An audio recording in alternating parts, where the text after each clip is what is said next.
Hey, this is Carmine Appice, and I'm on Musicians on the Record. So let's get rocking. 1, 2, 3, 4.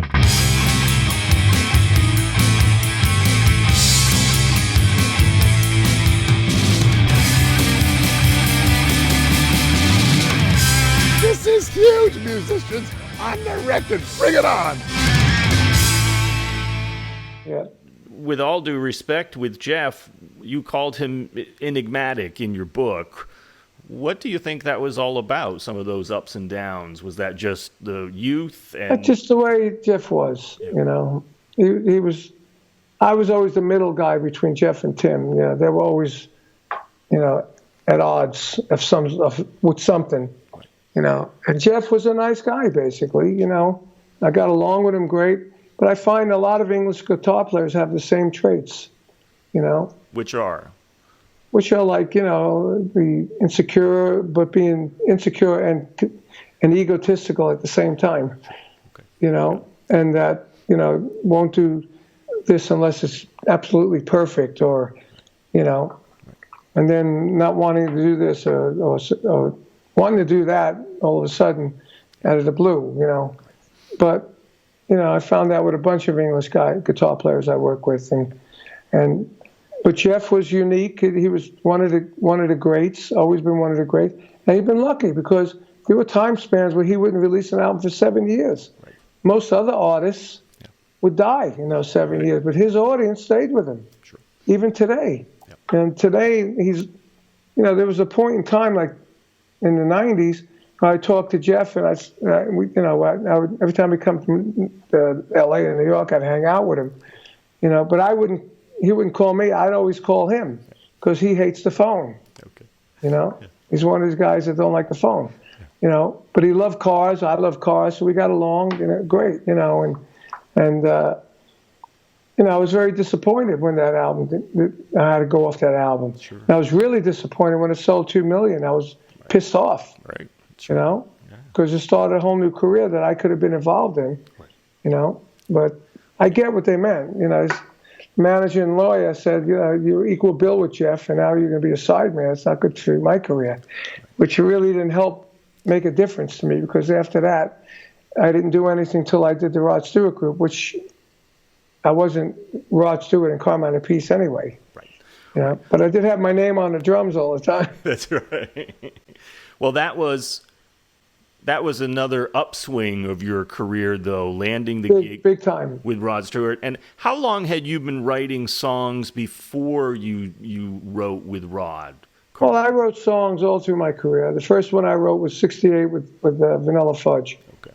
On the Renaissance album, I wrote 2 songs. Yeah. Well, 1.5. Mark Stein wrote 1/2 with me. Okay. On the Near the Beginning album, I wrote. Same thing, I co-wrote with Mark on that album. And then with Cactus, we co-wrote all the songs together. And that was like 3 or 4 albums. And then KGB, that was with BBA. I co-wrote songs, and I wrote one of the songs all myself. But I gave them credit to try and keep the band together. Right. And but I co-wrote a bunch of the songs on that. And then, you know, after that, with Rod, we co-wrote a few songs as a band, and then Rod asked us all to go home and come back with a song that would, in the Tempo of Missing You by the Rolling Stones. Mm. Yeah. And he wanted a song like that, and I won. Right. I wrote it on the keyboard. I went to my buddy Dwayne's house. He had a little studio with a keyboard and an 8-track, and he made it sound good. So I gave him a piece of my end of the song because he made it sound good. Okay. And then we wrote it, and it became Rod's biggest selling song ever. Okay. And this is Do You Think I'm Sexy? Do You Think I'm Sexy? This is probably no deeper meaning, but what was the story or inspiration of this song? Well, that's Rod. Rod wrote lyrics. I never write lyrics. Okay. I wrote music. You wrote the music. So, got it. Yeah, you would have to ask him. Got it. Okay. But no, it's just a story. He was a great storyteller. Right. It's a story about a guy goes to a club and sees a chick, and you know, and they start talking, and you know, do you think I'm sexy? It's like, you know, what was on their mind. Right. Exactly. You know? Is it accurate, the story that I read? If I read it correctly, when you wrote this, it was more of a harder rock song? Do you think? Of Originally, it was 3 guitars, bass drums, and a keyboard, yeah. which is pretty rock. Yeah. But then Tom Dowd, the producer, put orchestra on it, and put chicks singing high harmonies. And had David Foster on it, and he had I forgot who the sax player was. Anyway, a named sax player played the solo, and before you know it, we had 2 reels of 48 tracks of crap on it. So by the time you get all that down to a 2-track, and on a vinyl, something's got to suffer. So the big sound we had suffered, and it came more like a disco-ish song, disco rock song. But, it influenced Kiss to write their hit disco song and a few other ones. But I took the original rock arrangement. At the time, I was producing a Japanese singer, and I took the original rock arrangement we did, and I made another song out of it with her called I Just Fell in Love Again. And it's a lot heavier and a lot more rock. Very cool. Yeah. Have to check that out. Excellent. Yeah. How did you feel about the song from when you wrote it to the way it turned out? I mean, come on. It was #1 in 10 countries. How are you going to feel about it? Right. Yeah. I was so happy and proud. Like, oh, my God, I wrote a #1 song. Sure. And then we did Young Turks. Me and Dwayne did that together. And with the new style, with the Oberheim drum machine and me playing hi-hat and cymbals. And that whole sound was on Young Turks and Tonight I'm Yours, which was the sound that came out of Dwayne's studio. And it was awesome, Now that was a #4 single. It's amazing. Yeah. One of the Facebook questions that I got, because I put it on my page, Carmine, on Musicians on the Record, that we were going to talk and interview, and one of the questions that I got was, from your days playing with Rod, touring with him, what story or stories immediately come to mind about that? Well, everything was an event. Anytime we did a gig, it was an event, and it was sold out. And they wouldn't even book the gig unless they knew it would sell out. And if it didn't sell out, they would do something like have the roadies wreck a hotel room, get arrested, so there's press on TV, and it would sell out. And he told me, when I was doing drum clinics, to make an event out of it. Don't just do a drum clinic, make it an event bigger than life. And I did. And I learned a lot about songwriting, a lot about image, That would you say that was the most successful time of your career? Totally. Yeah. Totally. Yeah. It was the most successful time in his career too. Right. Because it was, we knew every time he'd release an album, he'd sell 5 million records. Right. And Sexy that album sold 10 million copies around the world. And the single did 2 million here alone. Yeah. It was the biggest thing he ever did. Yeah, no question. A great part of his career as well. So it made me wonder even because he wrote the foreword to your book, Stick It. Yes. And he even said, I have no idea why I let Carmine go. So what happened with all of that? You guys were having major... Drugs. Okay. Because at one point, 1980, he got rid of the whole Rod Stewart group for some reason. I don't know why. But he kept me. Okay. And he said, well, what should you do? I had Danny Johnson and Jay Davis playing with me on my solo album, which came out on Rod's label. Okay? He had his own label, and his manager signed me, and they gave me the budget, and I was recording, and I played some of the tracks to Rod. He loved it, and he said, who's the bass player and guitar player? And I told him, he said, well, let's get him with us. Yeah. So we got them two, and then we thought it might be good to keep one of the guitar players that was in the band because they knew all the chord changes, all the keys, so we got Jim Cregan back, and then eventually we got Kevin Savagar back, but then we needed another guy, and we got this guy, Robin Lemasier, so everybody was English except me, Danny, and Jay, right?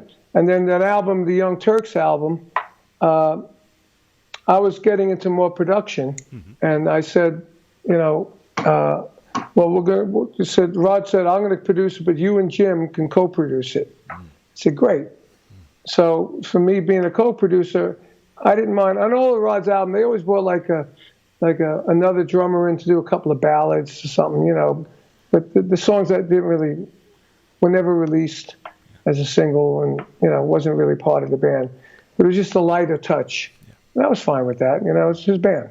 You know, a lot of guys like that never even use their band to record, and we were lucky. We were treated like a band. You know, and so he wanted to bring someone like Tony Brock in to play a couple of tracks. I said, okay. So I sat in the studio like the producer. And I said, no, let's do another one. That wasn't good. It just didn't have a good feel, you know. Yeah. Blah, blah. So Tony played on some of the tracks. And I played on some of the tracks. And then, you know, when Tony was around, and there was the English ones outweighed the Americans. And they were always in the pub drinking and doing coke. And Jim was always in Rod's ear about me because he was always jealous of me because after Rod's name, I was the biggest name, you know. And I did all the press on the road that Rod didn't want to do, and the publicist told me, "You do it all."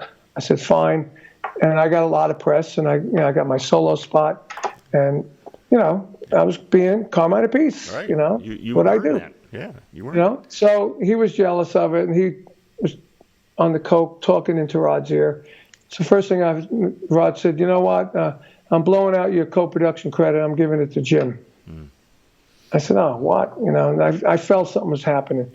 And then somewhere along the line, and when I was on the road with Rod, before we started recording that album, you know, the rumors were going that I was going to join Led Zeppelin, and he heard about it.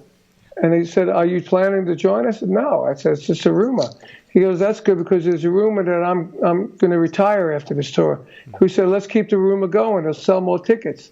I said, okay. So I kept it going. He kept it going, you know. Yeah. And so then Billy Gaff's manager calls my manager and says, Rod wants to fire Carmine, or Rod's firing Carmine, or whatever, releasing Carmine, or whatever. And he goes, what do you mean? He goes, yeah, well, Rod said that Carmine's going to join Led Zeppelin, so he doesn't want to, you know, anybody that's going to leave him. You know, and my manager said, well, what are you talking about? He's not joining Led Zeppelin. But they just want to, you know, the clique, the English clique, the drinking, so they brought Tony Brock in.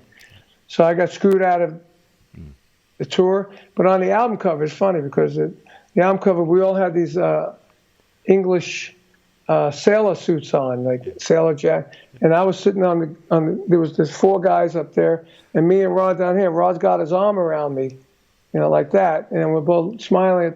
So after the first million sales, they took my head and face off, and they put Tony Brock's face on my body. Oh, no. Jeez. If you look at that and you see the one with Tony Brock, you can see that's on my body. That's You ridiculous. know, and then Rod was all, you know, Yeah. and then I released my solo album right after that on his label, and he's out there saying, oh, you can't trust a drummer that has their name on the drums. I said, what the hell does that mean? You know? Right. And we were at odds for a minute, for about a year, but I was on his label, Sure. you know? Sure. Right. And then that calmed down, and, you know, and then I don't remember how it calmed down. But then even the crazy one was when Jeff Beck ended up in the same hotel as us in Australia, you know, and they were at total enemies, and I got them together. Right. So playing peacemaker on that one, right? I was total peacemaker on that one. And then me and Dwayne were initial in doing People Get Ready. Yeah. Because Jeff came to my house and stood with me for 2 weeks. Oh. We hung out, we partied, we went to the Rainbow every night, just hung out. Didn't play a note of music, just friends, you know. He's driving in my Pantera and driving in my sports cars, and, you know, we're hanging around Hollywood with all the chicks and having a great time. I was divorced at the time. I had my big house. And then he said, hey, where can we do some music? So I said, let's go to Dwayne's house. Went to Dwayne. He still has a studio. And we started playing these chords, and it ended up, you know, they're licking People Get Ready. Do-do-do-do, do-do-do. That was Dwayne's lick. Wow. It wasn't Jeff's lick. It was Dwayne. It's amazing. You know? And we arranged it, put it all together. And then I said, you know what? It sounds like People Get Ready. And I started singing because I sang that with the Fudge. And Jeff said, yeah, you're right. So Jeff said, what do you think about because now Jeff had met Rod in Australia, and they were sort of friends again. He said, maybe we can get Rod to sing on it. I said, yeah, that's a good idea. So we called Rod's house, and we went to Dan Tanner's and met Rod. We had a cassette. We played him the cassette. Rod said, yeah. A week later, we were all in the studio. And Jeff was staying in my house. Right. It's incredible. So you guys all made peace at some point, Yeah. right? Yeah, it was all peace. It was great. Yeah. But then when it came out, me and Dwayne didn't even get a mention. Oh, geez. Again. So Again. every time I seem to work with Jeff, I get screwed. But, Thanks. you know, Would but you we, work? stayed friends, Yeah. you know. That's what I got in your book, too, is even through the ups and downs, you guys have stayed friends. Do you see him ever? Do you talk with him at all? No, I mean, I talked to him a couple of months ago when we were working on this live record we're talking about. And, but he's on tour now, and I tried to, you know, he was playing New York when I was leaving to go play with the Rascals. You know, the tour manager said, yeah, Jeff wants you to come see him. And I said, no, I'm going to be out of town. I said, well, what about, let's do a phone call, you know? Mm-hmm. I know he hates the phone. Right. You know, so we never got the phone call, you know. So I might call him at home, you know, when I know he gets home. I'll give him a week to relax, and I'll call him and, Sure. you know, and just say hello. Sure. How do you approach drumming differently today, if any? I know different. Yeah, just hitting it as hard as ever. I still play the same. I mean, I play, let's put it this way, I don't play as much as I played like with BBA and Cactus, Yeah. as many notes all the time, Yeah. but I play still with a lot of energy and a lot of fills, you know, and my fills can be as intricate as the job calls for. Right. You know, like with the Rascals, you know, I don't do as intricate fills as what I do with Cactus. Sure. You know, because Cactus is more of a jam band, and it's like showing off your playing, kind of, you know. Yeah, and The different. Rascals, it's all about the songs and the groove and the drive. Sure. Pushing the band, driving the band, you know. Yeah, and serving the song, right? Different songs call for different drums, right? Yeah. Right, yeah. So, but basically, on all the things I've done in my life, I've never really changed my style. I've catered to the music with my style, but I never really changed, like, you know, I never changed from playing with the butt end. I never changed from playing match grip. I never changed from playing, you know, light. Or, you know, I've always hit them pretty hard. Yeah. And, you know, that's how you get the sound out of the drums, you know? Right. Well, and it's rock, and it's realistic rock. Can we talk for a second about, it's a legendary book, your ultimate realistic rock book. Right. Yeah, what inspired this, and, you know, how did you come up with this? Well, you know, being a drummer that studied all my life, you know, I didn't study all my life, but I studied. And I've went to different lessons with different name guys in the city. Casadas, what is his name? I went to a lesson with Tony Williams once, you know. Really? Wow. Yeah, and he was my friend, and I went anyway. But so I'd always go into, like, I lived in Long Island. There was two Sam Ash stores at the time, one in Brooklyn, one in Long Island. And I used to go into the Long Island store and just go to the book section and look at what drum books are being published, you know, because I went to all the classic books, and I was always looking for new ideas. And I saw this one book. It said, "Learn rock and roll drumming." And, you know, this is 1971. We all looked like hippies with beards and long hair and tie-dyed stuff. And there was a guy on the cover like this, with his hair combed back like Elvis, wearing like an Elvis kind of shirt. And I said, what the hell is this? It was written by Joel Rothman, I think.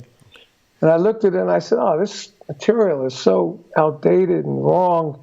I mean, you'll never use this. You'll never do this groove. You'll never use this. So I said, I'm going to write a book. I'm going to write a book. I'm going to write it like the Chapin book, where it's nice and clean. And I'm going to write it with rhythms that a guy can go through the book and go right into playing with a band. You know, and I'm going to have some drum fills in it and everything. So it took me 30 days with Cactus to write it. And in the days of writing it, I did it instead of partying every night with the band. I'd go to my room and I'd write for 2 hours. And then I go party, you know. And then I ended up with this book. It's amazing. I gave it to my attorney, who was at the time was Led Zeppelin's attorney, the Rascals, Jimi Hendrix, Vanilla Fudge. He did have Herman's Hermits, the Yardbirds, all the big bands in those days. And I gave it to him, and he got me a book deal on Robin's Big Three books, and it had the spiral. Yeah. And it had the drawing on the cover of a painting that's on the cover now. Wow. That was a drawing of that painting that a girlfriend of mine did of me. Is that right? Like a caricature of me at the time. And then when I started changing drum company, I said, I can't keep changing covers every time I change a company. Like the Ludwig drums were on there for 20 years. Then I went with Mapex and Pearl, and I said, you know what, I'm going to just put a generic cover on. So I used the actual painting. Okay. Took a picture of the painting, we used that. That's been on there for probably since 2005. Love it. I love it. And he said, here's a book deal, here's $500 advance, and you own the copyright. I didn't even know what that meant at the time. That was, I don't know how old I was. I was 71. I was 26 years old. I didn't know from copyrights. All I knew about was going on the road, playing, doing records, picking up chicks and having a good time. Copyright, what's that? Right. But I found out later in years, it meant a lot. It's a good deal, right? Made me a lot of money. Yeah, great. Over the years. Yeah. Because I owned the copyright. Right. And still going strong today? It's still going. I don't know how strong. The strongest was probably in 2000, 2001 was my strongest sales. But it has sold 400,000 over the 40 years it's been out. But now, the internet, people rip it off. We try and stop him. I downloaded a copy of my Realistic Rock in 18 seconds. Wow. And on the site, I saw that it was downloaded 1,500 times. So that, to me, was a big chunk of royalty out the window. No question. Instead of selling an average 8,000 to 10,000 a year, now I'm lucky if it sells 4,000 a year. Right. But it's still selling. Right. Yeah. I bought a copy, by the way. I have a copy, which I bought. Didn't steal that. Thank you. Yeah, of course. Yeah. Well, this leads me to a question around the music business, and obviously things have changed. Seems like no other business. I mean, what do you make of all of this stuff of? Oh man, the musicians are getting ripped off big time. Number one, with the Spotify and the YouTube and everything, nobody's getting paid any money. Right. There's no record sales anymore. Right. There's no CDs being sold. Right. The vinyls that are being are selling, but they're not like the vinyls that used to sell. You sell 1 million vinyls. Right. A big selling vinyl now is like 50, 60,000. A big selling record is, number one record is probably 100,000 records. If you can reach that point, you're number one. Right. So there's no royalties anymore on writing. I mean, my songwriting royalties from Do You Think I'm Sexy until recently were huge every year. And then in the last 5 years, 8 years, it dwindled down to almost what I was making with my drum book, And it used to be like 20 times my drum book, Yeah. So, it's all changed. So, for me personally, I sold my songs back to the publishers, except for ASCAP. ASCAP's the only thing that still makes money. Okay. The airplay. Yeah. But and a lot of musicians are getting their copyrights back on albums. Like I've gotten a bunch back on my King Cobra records and stuff. But you got it back. You can't really do anything with it because there's nobody buying records anymore. Right. Yeah. And I feel bad for musicians coming up. I don't know how. First of all, I don't know how a band gets big today. I used to know in the old days how a band gets big, how to get signed, and I didn't even know how a band gets signed unless I took a band I produced up to Atlantic Records, and they said, well, if you get 500,000 Facebook and 500,000 YouTubes, then we'll sign them. Wow. I go, well, what do we need you for then? Right. He said, well, then we'll take it from there and we'll turn it into millions. Okay, but how does a band unknown get 500,000 Facebook, 500,000 YouTubes? Right. And then, and how do they get known? I mean, I remember years ago, the first time I experienced this was I read in the Village Voice, his band sold out the Garden. One night they added a second night. Right? And I read the name of the band. I said, I never heard of them. They were called the Black Keys. Sure. Right. And now you heard of them. Yes. Right. Only because they sold out the Garden. I would have never heard of them if I didn't read that. Right. And then I went on YouTube and researched them, and I didn't know any of their songs. Usually you sell out the Garden twice, you know the songs. Usually you got a few smash records. Right. Sure. Not anymore. Yeah. I don't know how it works. Yeah. So what's your take on a band like Greta Van Fleet or these other young rock bands? Lucky. Yeah. Right. Lucky. Yeah. But they're not selling records. Right. They're selling Spotify and YouTube. My friend's their publicist. As a matter of fact, not an ego story again, but their drummer, she told me his biggest mentor was me. That's awesome. And they even do Cactus Evil when they play live. Yeah. That's great. But they were playing LA and they wanted me to come down. And I read in Rolling Stone that their influences were, I forgot who they said, so-and-so, and Carmine Appice of Vanilla Fudge. And I was like blown away. And I had never heard of them then. Right. And then I found out my friend's their PR person, and she told me the whole story. Wow. They get signed on a demo. Yeah. Yeah.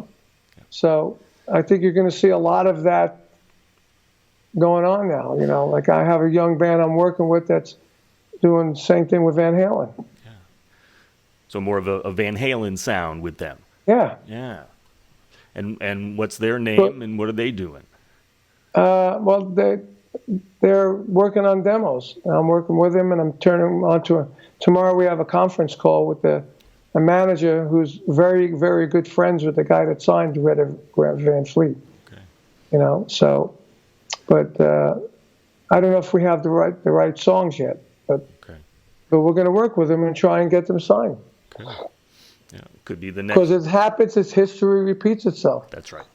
When Motley Crue became big, the record company signed everything from LA that sounded like Motley Crue or heavy metal. That's right. The labels, this manager told me, the labels are already thinking this. Right. Do you think that ship has already sailed, music business-wise? That's not coming back. We have to adapt to something different at this point. Yeah, it's done. Yeah. Done. Yeah. It's not going to be a Beatles again. Right. It's not going to be another Led Zeppelin. Yeah. The closest thing. There's not. The closest thing that there is to that is like Foo Fighters. Right. They were at the tail end of that. That's right. That's right. They were already going. But all the big rock groups. There's no big rock groups selling out big venues by themselves. I mean, maybe the Foo Fighters might. Right. But I don't know if the other ones that sell it. But then again, I don't know half these bands anyway. Right. I never heard of half these bands. Right. Do you have any favorite drummers of today?